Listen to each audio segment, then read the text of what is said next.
year was 2027.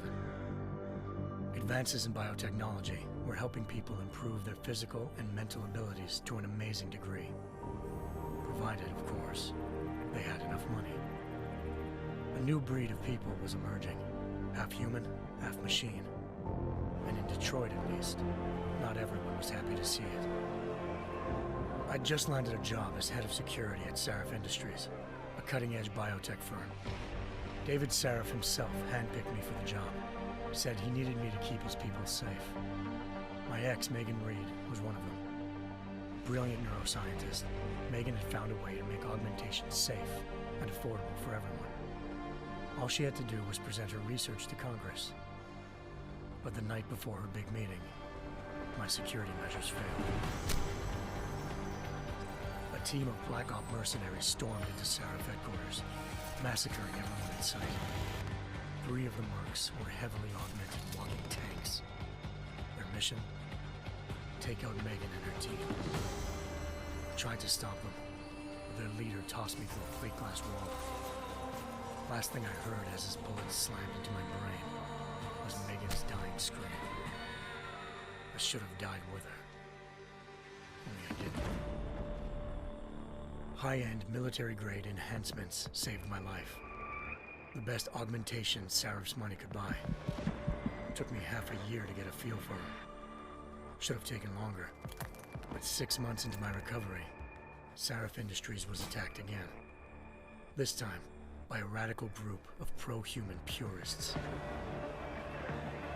Violent, militant, and fanatically opposed to human augmentation. They claimed to be members of Humanity Front, a non-profit organization that wanted the UN to limit biotechnology research. The thugs broke into Sarif's factory and found machinists working overtime on a top-secret military augment called the Typhoon. Sarif sent me to retrieve it, and when I did, I found one of the so-called purists next to it, wired with cerebral implants, trying to download its classified specs. Obviously, something more was going on. The AUG killed himself before I could question him. Sarif ordered me to dig deeper, so with the help of Frank Pritchard, Sarif's head of cybersecurity, I did. Turns out a second hacker had been controlling the AUG's actions from somewhere off-site. Pritchard and I tracked his signal to a secret FEMA internment camp in Detroit. The Black Op mercenaries were there. The same mercs who'd left me for dead 6 months before. Figured they'd try again when they saw me. It wasn't so easy for them this time. I took out the tank named Barrett, even got him to give me a new lead. A penthouse apartment in China. Of course, we both knew it would be a trap in the end.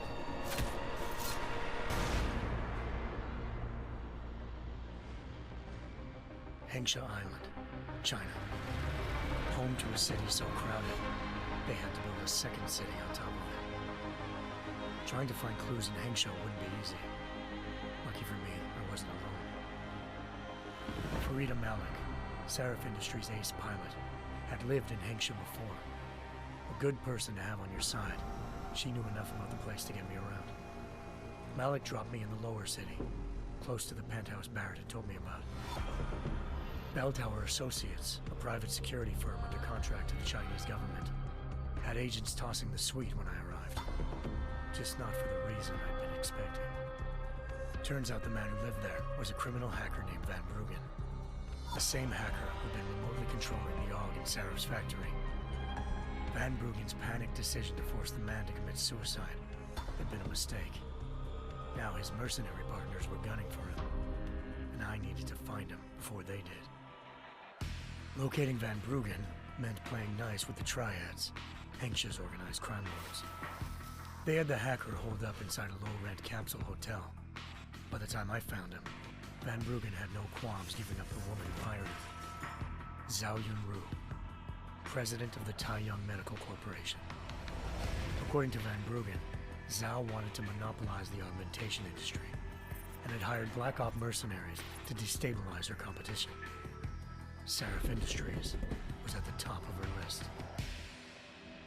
To prove this, I needed to get inside TYM and grab a surveillance hologram off a server. I suspected Van Bruggen was hiding something when he told me this, but nothing could have prepared me for what I saw. Megan wasn't dead. She and her 4 best researchers had been kidnapped, spirited away somewhere while their kidnappers made it look like they were dead.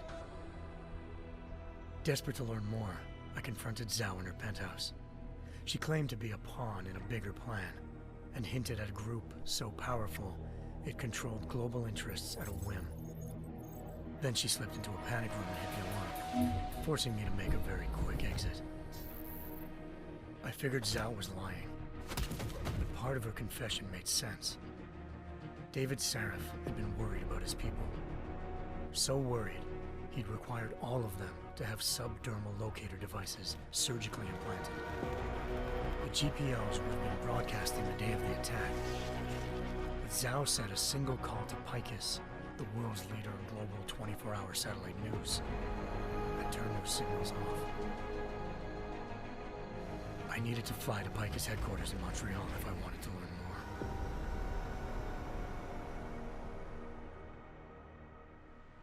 more. Eliza Cassan, Picus Communications' First Lady of News. Malik thought I was reaching when I told her Eliza was involved in this. The world's most famous news anchor, working with a mercenary hit squad. But when I confronted Cassan in her office, she freely admitted to jamming Detroit's satellites the night Megan's team had been taken. Said she's just been following her commands. I suspected she wanted to say more. But Black Op mercenaries showed up looking to shut us both down. And just like that, the Eliza I'd been talking to disappeared. The Mercs were led by an augmented killer I'd crossed paths with twice before, Fedorova, a woman who'd made silence her best friend. She waited for me to track Eliza's transmission to a secret server room underneath the Picus complex, then jumped me from behind. A deadly fight ensued. I made sure she never moved silently again. With Fedorova down, and no one left to keep Eliza quiet, she reappeared. Turns out Picus's First Lady of News wasn't a lady at all. She was a sophisticated AI program, engineered to monitor data streams and control what people believed. Eliza told me the Mercs had brought in a Humanity Front doctor named Isaiah Sandoval to remove the scientist's implanted tracking devices while Detroit's satellites were down. She also told me to speak to David Sarif if I wanted to learn more. By the time Malik and I got back to Detroit, tensions between normal and augmented citizens had reached a flashpoint. Riots were breaking out in several cities, and the UN was being urged to intervene. Sarif was trying hard to convince Hugh Darrow, the inventor-turned-philanthropist who'd once been a leading proponent of enhancement technologies, to help stop a possible regulatory vote. Sarif had a lot riding on Darrow. Megan's discovery would have given millions of people the chance to evolve beyond their normal human abilities, and at the same time catapulted Sarif Industries to the top of the Fortune 500. According to Sarif, Megan's kidnappers knew this, and didn't want people evolving unless they controlled how it was done. He called his enemies Illuminati, and urged me to keep searching. Determined to do so, I tracked down Sandoval via America's most outspoken augmentation opponent, Bill Taggart, Sandoval's boss and founder of Humanity Front. Sandoval admitted to operating on Megan's team when I confronted him, but said he hadn't removed their GPLs. He'd merely switched them to a different frequency. Pritchard was able to trace one of the signals to China. Malik and I immediately took off in pursuit. Unfortunately, the Illuminati were one step ahead.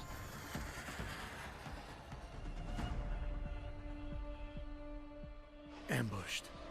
Shot out of the sky by Bell Tower Associates, seconds after entering Hengsha's airspace. Malik's piloting skills saved me. After a tense and bitter struggle, I escaped into Lower Hengsha. The tracking signal I was following led straight to the Triads, or more specifically, to the augmented arm of Tong Si-hung, leader of a gang of augmentation harvesters. Tong said they'd taken the arm off a corpse, which Bell Tower had left at their door, meaning at least one of Sarif's scientists was dead. Maybe not the rest of them, though. Tong pointed me to a port used for human trafficking and helped me slip aboard a bell tower ship. It was sailing to Rifleman Bank Station, a military base in the South China Sea.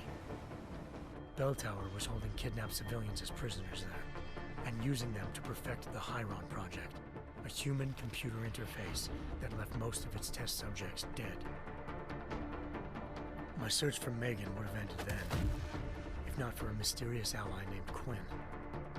In exchange for my help exposing Bell Tower, he slipped me aboard a second ship headed to Singapore and an Illuminati-run biotech facility called Omega Ranch.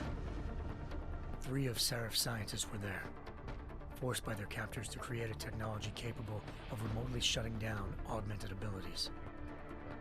Thanks to an emergency recall notice issued by the World Health Organization, millions of people all over the world already had the biochip installed.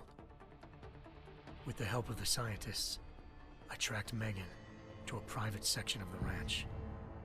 There, I ran into Yaron Namir, the walking tank who'd put a bullet in my brain the first time we met. He'd teamed up with Zhao and was hoping to catch me off guard. But their little ambush didn't work.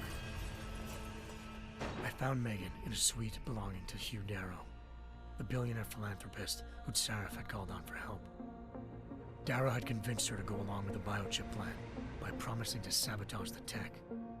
As she was explaining this, Darrow appeared in a global broadcast, telling the world that augmentations would be the death of mankind. Then he activated the biochips to prove his point. All over the world, augmented people flew into a killing frenzy. Darrow had betrayed everyone, and it was up to me to set things right. To do it, I had to reach Panchaea, a massive installation in the Arctic Ocean.